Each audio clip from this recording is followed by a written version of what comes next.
Hey everybody, welcome back to the course. In this video, I just want to go over some circuit analysis techniques now that we have some familiarity with definitions and theorems. So, in the background reading for this module, you saw voltage sources that look like this. In some textbooks, you'll see them plus and minus sign inside of a circle. These are the same symbol effectively, but for this video, I'm going to be using one with a circle. So a voltage source is a two-terminal device. If we tie the negative end of the voltage source, if we call this ground, right, this is our reference, and up here at this node we'll have whatever the value of the voltage source is. So let's say we have a 5-volt source, and then let's suppose that we connect a resistor. So now there is a path for current flow. So we have current going through this 100 ohm resistor. Alright. And we just take a step back and look at the circuit. So there are two nodes in this circuit, right? The node that connects these two terminals is node A, and the node that connects these bottom two terminals is node B. And since we've defined this negative end of the voltage source to be ground, voltage at node B, which is referenced to ground, is 0 volts by definition.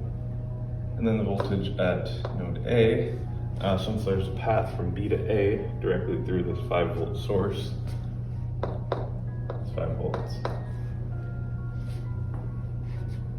And so we can also walk from A to B through this 100 ohm resistor, and since there's only that one component in this path, the voltage drop here also 5 volts, and denote like that. And now we can use Ohm's law to determine current I1 is equal to our 5, right? So it's going to be V divided by R. But what voltage? The voltage across this 100 ohm resistor. So we can call that 100 ohm, I guess. Divided by the resistance, which is 100 ohms. So we have 5 divided by 100, 28 of an amp that is flowing in this loop. Say we connect another resistor here, right? Let's just say this is a 200 ohm resistor in this new branch. And you'll notice that there's still a path from A to B that goes only through this one component, right? This one device, so we go through there. So again, this voltage is 5 volts, and this is the whole idea of voltages in parallel are equal. All these elements are connected in parallel because they're between the same two nodes. And we have a 5-volt source, so we know that the voltage across all of these is 5 volts. So again, we can determine the current going through this, let's call that I2. And that's going to be your voltage again, which is 5 volts divided by 200. And what is that, 1/40th of an amp? Yeah, 1/40th of an amp flowing down that path. And that's good for this circuit. And then we could use Kirchhoff's current law. We don't really need to use Kirchhoff's voltage law because we already know all the voltages, but we could find the current that is going through here, and we'll just call that I3, whatever the voltage source is putting out. So I3 is going to be, so we have I1 going into node B, and I2 going into node B, and I3 is coming out. So using Kirchhoff's current law, I3 is going to be I1 plus I2. That's a 20th plus a 40th, so 3/40ths of an amp.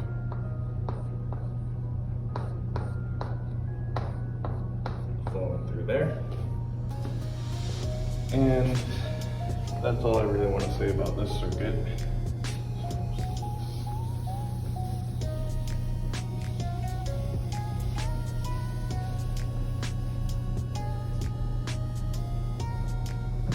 Now let's say we have the same resistor values, but connected in series. Right, so this is 100 ohms, 200 ohms. This is still 5 volts. We'll call this ground still. And then just looking at this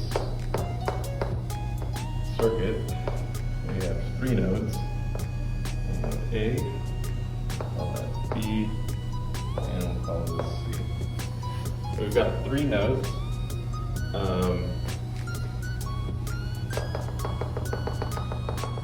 There is 2 resistors in series here.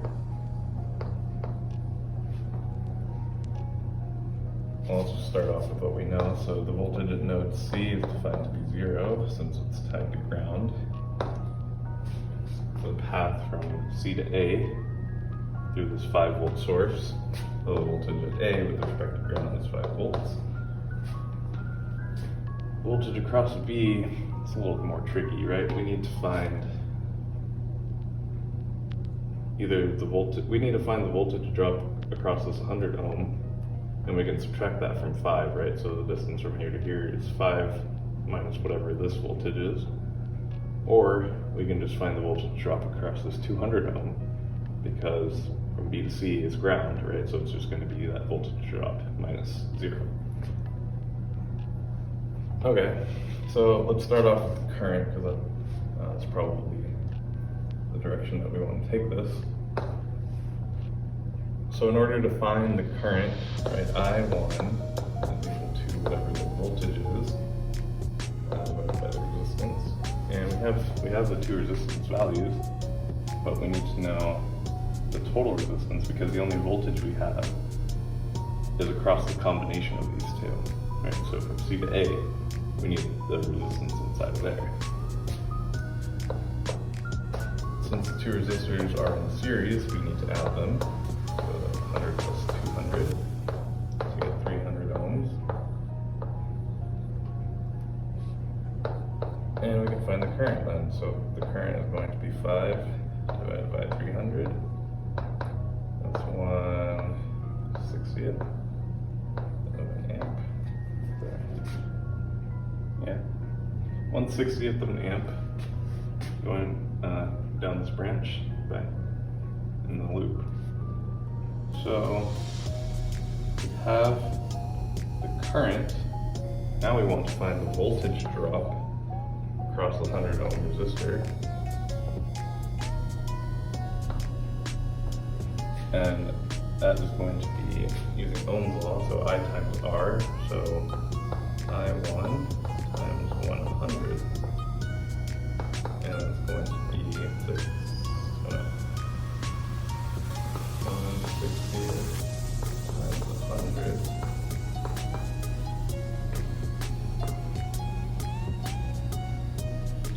That's 6. 50 over 30.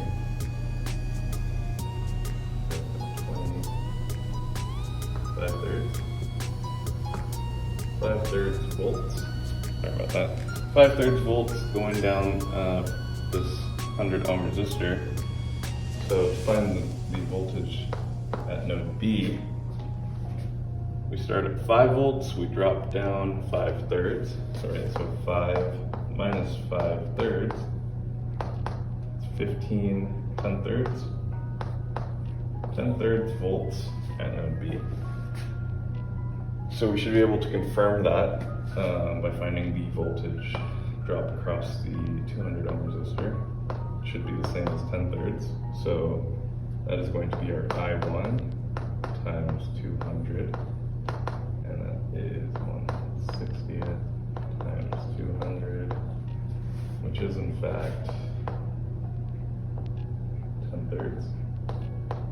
Right, because we know that this is 5/3, so if we just multiply by 2, it's 10/3. So that all checks out. So the voltage we can use KVL to confirm our solution, right? So our 5, we're going up 5, and then we're dropping 5/3, and then we drop another 10/3. Right, so in this current, we go into the negative side, come out the positive, so that means that we're going up 5 volts. And then we go through the positive and out the negative, we're going down 5/3, and then we go down another 10/3 back to 0, back to ground.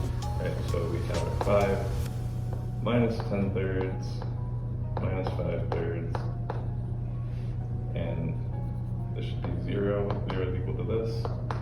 And I'll just confirm that. So 15 minus 15, 30, 0 is in fact 0.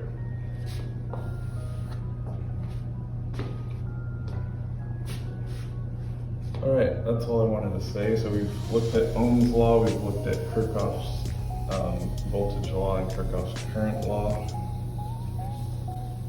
And now what I want to do is take a look at kind of like a time plot, right? So we have our 5-volt source. So over time, our voltage signal goes like that, right? It's time 0.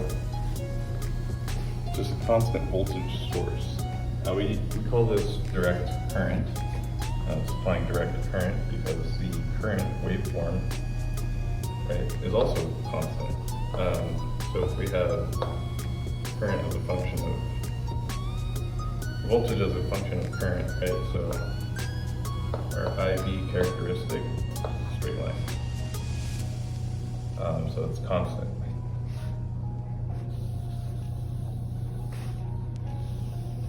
In the lab activity for this week, we will look at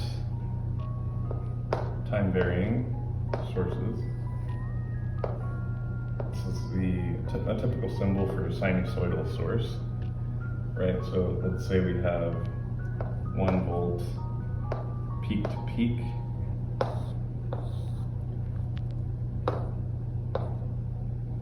And this is a sine, so sine starts at 0. This is what 1 period of our voltage will look like. Right, so this is going to be at time t equals t. This is at time t equals 0. And 1 volt peak to peak means that the distance from here down to this other peak is 1 volt. If we instead had 1 volt peak, then the voltage from the top here to the horizontal axis would be 1 volt. But since we have peak to peak, it's 1 volt between there. And so this is called an alternating current because the IV characteristic curve is no longer constant, it's no longer a straight line. Similarly, in lab today, we'll look at other waveforms, right? So we have a sinusoid, we'll have a square wave, and we'll have a triangle wave.